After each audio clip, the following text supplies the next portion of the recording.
Social মিডিয়াতে আদালত এজলাস কক্ষে বিজ্ঞ আদালতের নির্দেশে পেশকার কর্তৃক ধারণকৃত যে আংশিক ভিডিও ক্লিপ ব্যাপকভাবে প্রচারিত হচ্ছে বা হয়েছে এবং উক্ত ভিডিও ক্লিপের উপরে যে বিবৃতি দেওয়া হয়েছে তা সম্পূর্ণ উদ্দেশ্য প্রণোদিতভাবে খণ্ডিত চিত্র প্রকাশিত করা হচ্ছে।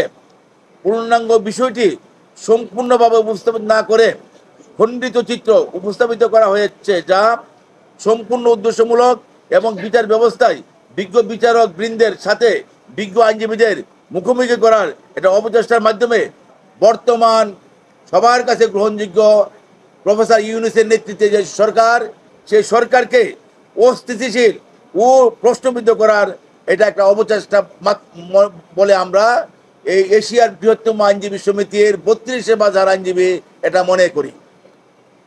আজ 20-5-25 তারিখে আপনাদের সামনে এক গুরুত্বপূর্ণ বিষয় উপস্থাপন করার জন্য এবং আপনাদের মাধ্যমে মূল সত্য বিষয়টি অবগত করানোর জন্য আপনাদের সামনে উপস্থিত হয়েছি। প্রিয় সাংবাদিক বৃন্দ, অতি সম্প্রতি বাংলাদেশ জুডিশিয়াল সার্ভিস অ্যাসোসিয়েশন থেকে অর্থাৎ গতকাল প্রেস বিজ্ঞপ্তির মাধ্যমে যে বিষয়টি প্রকাশ করা হয়েছে এবং সম্প্রতি একটি ভিডিও ক্লিপ সোশ্যাল মিডিয়ায় প্রকাশ করা হয়েছে, এ সম্পর্কে আমরা আইনজীবী সমাজ নীরবতা পালনের নীতি গ্রহণ করিয়াছিলাম। কারণ বার ও বেঞ্চের সম্পর্কে উন্নত বিচার ব্যবস্থার পূর্বশর্ত, কিন্তু অত্যন্ত দুঃখের সাথে লক্ষ্য করলাম যে কিছু খণ্ডিত ও আংশিক বিষয় ভিডিও রেকর্ড বিধি বহির্ভূতভাবে সোশ্যাল মিডিয়ায় ছড়িয়ে দেওয়া হয়েছে। সুতরাং এই ক্ষেত্রে ভুল বোঝাবুঝির অবসানের লক্ষ্যে সম্পূর্ণ সত্য ঘটনা আপনাদের সামনে উপস্থাপন করছি। মূলত 17-5-25 ইংরেজি তারিখে সোশ্যাল মিডিয়াতে যে ভিডিও প্রকাশ করা হয়েছে, তার পূর্বে আমি মোহাম্মদ খুরশেদ আলম আমাদেরই এক জুনিয়র কলিগের মামলা শুনানির জন্য বিজ্ঞ সিজেএম আদালতের 703 নং কক্ষের এজলাসে জুনায়েদ সাহেবের আদালতে যাই এবং কেরানীগঞ্জ থানার মামলা নং 8525 ধারা 143, 448, 325, 354, 379, 385, 407, 307, 506 পেনাল কোড মামলার জামিন শুনানি করি। এখানে উল্লেখ্য 379, 385 এবং 307 ছাড়া বাকি সকল ধারা ছিল জামিনযোগ্য। জামিন শুনানিকালে আমি উল্লেখ করি যে আসামি বয়স্ক স্বেচ্ছায় বিজ্ঞ আদালতে আত্মসমর্পণ করেছিল। মামলার বাদী এবং আসামির মধ্যে সিভিল মামলা বিদ্যমান।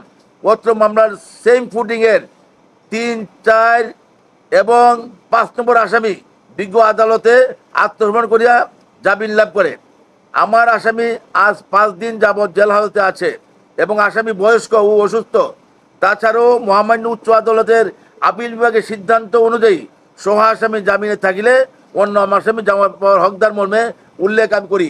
আমি এটাও বলি যে 35 DLR appellate division page number 279 সেখানে বলা আছে যে কু-একুশ জামিন থাকলে এবং সহ আসামি যদি একই ফুটিংয়ের হয়ে থাকে, যদি কোনো ধরনের ব্যর্থ না হয়, সেম ফুটিং হয়, তাহলে সেও জামিন পাবে, জামিন পাওয়ার হকদার। এবং আমি আরও উল্লেখ করি যে এখানে আপনার এই এজাহার আপনারা পড়তেছেন, দেখেন বলতেছে যে এই এজাহারে 10 জন আসামি আছে এবং সাথে আরও 70-80 জন। সেখানে এই আসামিদের সম্পর্কে এই এজাহারে কোথাও স্পেসিফিক এলিগেশন নাই। নন বলিউড সেকশনের ব্যাপারে লাম এলিগেশন, কমন এলিগেশন। অতএব তারা জামিন পেলে আমরাও জামিন পাওয়ার হকদার। এবং এইটাও আমি উল্লেখ করি এবং ফিরিস্তি সহকারে আমি দেই যে এখানে এই বিষয়ে 13% জমির ব্যাপারে যেটা বলছে বিরোধ আছে, এই বিরোধের নিষ্পত্তির জন্য এখানে আমাদের জেলা ও দায়রা আদালতে উভয় পক্ষের মধ্যে সিভিল মামলা বিদ্যমান আছে। সিভিল মামলা বিদ্যমান থাকলে এটা হবে না, এইটা আমি এখানে বলা আছে। এবং এইগুলি বলার পরও যখন জামিন আবেদন নামঞ্জুর করলো, আমরা মাস আবলাজ বলিয়া এজলাস পক্ষ ত্যাগ করিলাম। কিন্তু বিজ্ঞ আদালত সাধারণ নিবন্ধন কর্মকর্তা জিআরওকে উদ্দেশ্য করিয়া বলিতে থাকেন যে আপনি কি আইনজীবীদের ভয় পান বিএনপি আইনজীবীদের ভয় পাওয়ার কি আছে? বিএনপির আইনজীবীরা আপনার কি করবে? তখন আমি বিজ্ঞ আদালতকে বললাম, স্যার আমরা চলে যাচ্ছিলাম এবং পরেও আপনি এইরকম করতেছেন। এই মামলায় আপনাকে যে সিভিল মামলা ফিরিস্তির মাধ্যমে দাখিল করিলাম সেটা আপনি পরেও দেখেন নাই।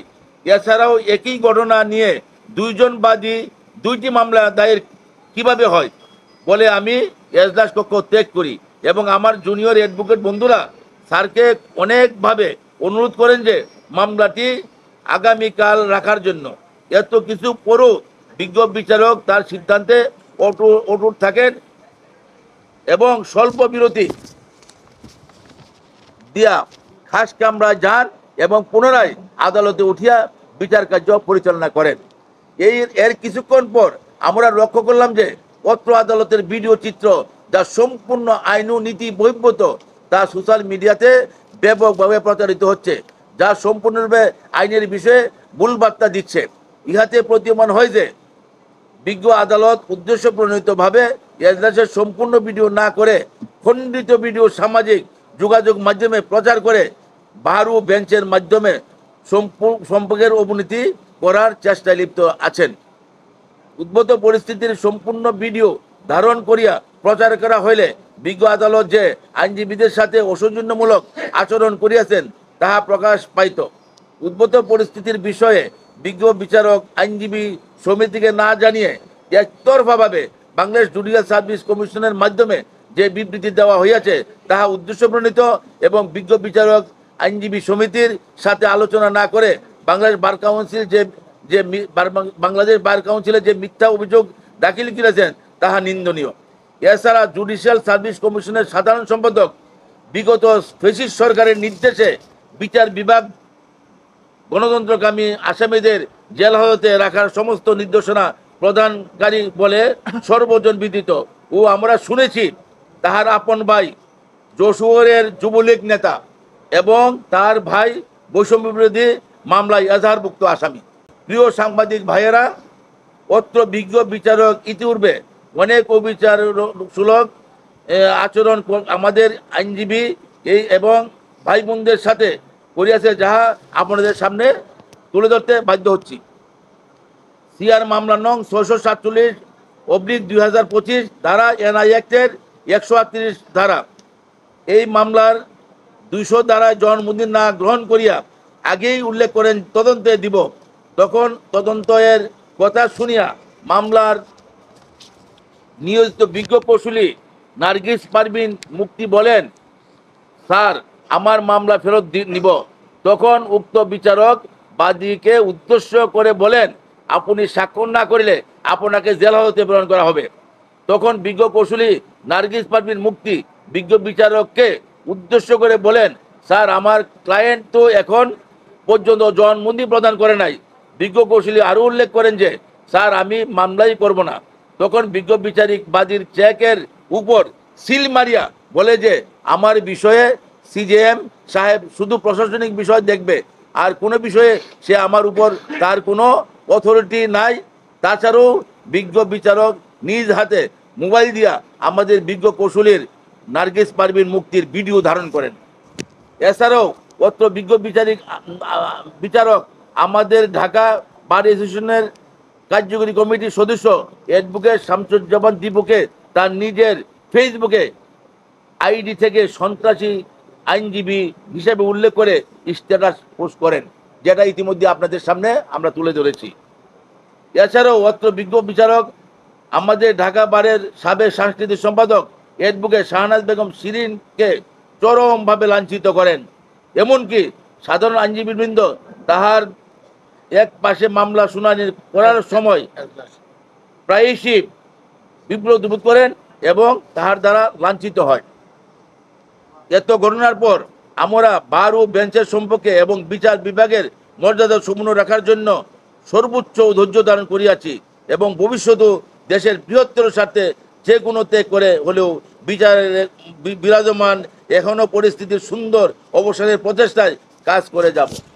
এই বিচারক মোহাম্মদ জুনায়েদ কয়েকদিন আগে একটি বৈষম্য বিরোধী মামলায় নিষিদ্ধ ঘোষিত একজন ছাত্রলীগের ক্যাডার, তাকে আইন প্রয়োগকারী সংস্থা অন্য একটি মামলায় শুনানি দেখার জন্য প্রার্থনা করিলে এটা আইন অনুযায়ী সব করে এটা করে থাকে, কিন্তু সে সেটা নামঞ্জুর করেছেন এবং সেই সন্ত্রাসীকে, সেই নিষিদ্ধ ঘোষিত ছাত্রকে, সন্ত্রাসীকে জেলখানাতে বাহির হওয়ার জন্য এসে সর্বাত্মক সহযোগিতা করেছেন।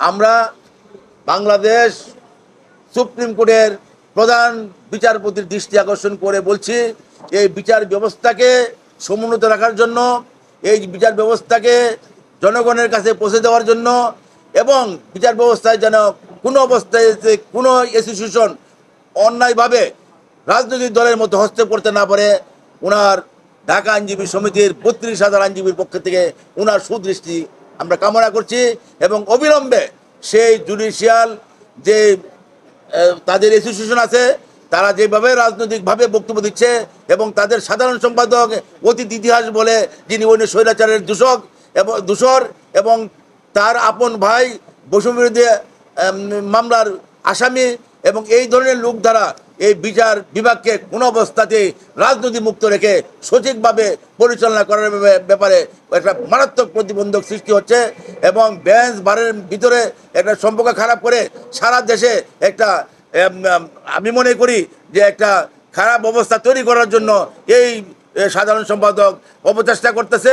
আমি শুধু প্রধান বিচারপতি এবং আমি আইন বিভাগের প্রতি দৃষ্টি আকর্ষণ করে বলছি, আইন উপদেষ্টার প্রতি দৃষ্টি আকর্ষণ করে বলছি যে এই ধরনের বিচারককে অবিলম্বে আইনের আওতায় এনে এবং ঢাকা আইনজীবী সমিতির 32,000 আইনজীবী এই দাবি করে যে তাদেরকে অবিলম্বে আইনের আওতায় এনে এই বিচার ব্যবস্থাকে